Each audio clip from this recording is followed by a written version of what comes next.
युग्म में ये अपना सवाल दे रखा है। सवाल क्या है देखो, 2x प्लस वाई माइनस 6 बराबर 0, 4x माइनस 2y माइनस 4 बराबर 0। हमारे पास ऐसा समीकरण हो तो हमें घबराना नहीं है। हमें क्या करना है, इसको बाई टीपी कर देना है। बाई टीपी करेंगे तो ये 6 इधर आ जाएगा और बाई टीपी करते हैं माइनस होता है वो क्या बन जाता है प्लस। हमारा समीकरण 1 बना 2x प्लस वाई बराबर 6। ग्राफ खींचने के लिए हमें क्या करना है, समीकरण 1 में x बराबर 0 रखेंगे, 1 रखेंगे और 2 रखेंगे, या समीकरण 1 में x बराबर 0 रखें, 1 रखें, -1 रखें और +1 रखें। ऐसे भी कर सकते हैं, या फिर 10 रखें, 20 रखें या 30 रखें, कोई भी उसके संख्या रखनी है। जो हम समीकरण 1 में रखते हैं वो समीकरण 2 में भी रखना है। अब देखो क्या किया हमने, समीकरण जो 1 था उसमें x बराबर क्या रखा 0, तो रख के देखते हैं। जहां जहां x है वहां 0 रखेंगे, तो 2x plus into 0 plus y बराबर 6, तो ये तो 0 बन गया, तो y बराबर क्या हो गया 6, तो 0 रखने पर क्या आया, y का मान 6 आया। ऐसे ही समीकरण 1 में x बराबर 1 रख के देखते हैं, तो 1 रखा हमने, तो 2 इंटू 1 प्लस y बराबर 6, तो 2 प्लस y बराबर 6 बाई टीपी किया, तो 6 माइनस 2 बराबर क्या आया 4, तो हमने 1 रखा तो कितना आया 4 आया। इसी प्रकार समीकरण 1 में x बराबर 2 रख के देखते हैं, तो हमारे पास कितना आया y बराबर 2 आया। ये हमारा समीकरण 1 सोल्व हुआ। इसी प्रकार समीकरण 2 सोल्व करेंगे, तो 2 में बाई टीपी किया, हमारा समीकरण बना 4x माइनस 2y बराबर 4, ये हमारा समीकरण 2 है।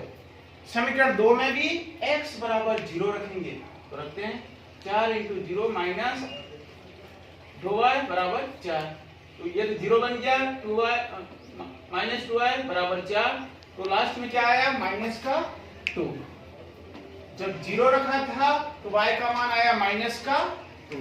इसी प्रकार समीकरण 2 में x बराबर 1 रख के देखते हैं, तो रखा हमने, तो हमारा क्या आया y बराबर, देखिए यहां हमने मान रखा x का, तो 4 इंटू 1 माइनस 2y बराबर 4, ये तो 4 हो गया, माइनस 2y बराबर 4 बाई टीपी किया, तो ये 4 इधर जाके माइनस का बन गया, और 4 और 4 में से 4 में क्या बचता है 0।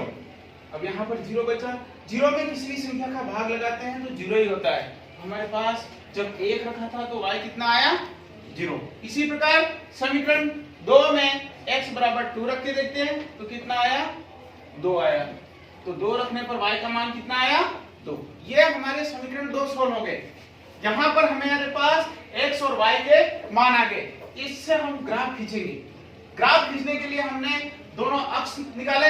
एक चीज हमें ग्राफ खींचने में ध्यान रखना है कि यहाँ पर कोई माइनस में तो नहीं है, अगर माइनस में है तो हमारे पास बीचों बीच में खींचना है, प्लस में है तो हमारे पास किनारे पे ग्राफ खींचना है।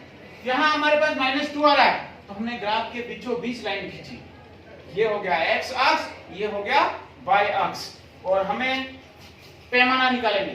पैमाना x अक्ष पर एक बड़ा खाना, y अक्ष पर एक बड़ा खाना। अब पैमाना निर्धारण करते समय हम यहाँ देखेंगे कि 6 से बड़ी संख्या तो नहीं है, तो 6 से बड़ी नहीं, 6 तक है तो हम लिख सकते हैं। तो हमने एक बड़ा खाना बराबर कितना रखा 1 अंक, और y अक्ष पर भी एक बड़ा खाना बराबर कितना रखा 1 अंक। हमने यहाँ पर अंक लिख दिए, बड़ा खाना बराबर। अब हम इसका ग्राफ खींचेंगे। ग्राफ खींचेंगे, देखो क्या करते हैं, पहले तो इस टेबल को लेंगे, x बराबर 0 और y बराबर 6। x पर तो देखेंगे 0 और y पर देखेंगे 6, तो ये आया पॉइंट हमारा निर्धारित हुआ। इसी प्रकार यहां देखेंगे x पर 1 y पर 4, तो x पर तो 1 y पर 4, ये रहा। इसको इधर बढ़ाएंगे, इसको इधर बढ़ाएंगे, तो हमारा पॉइंट यहां पे आया।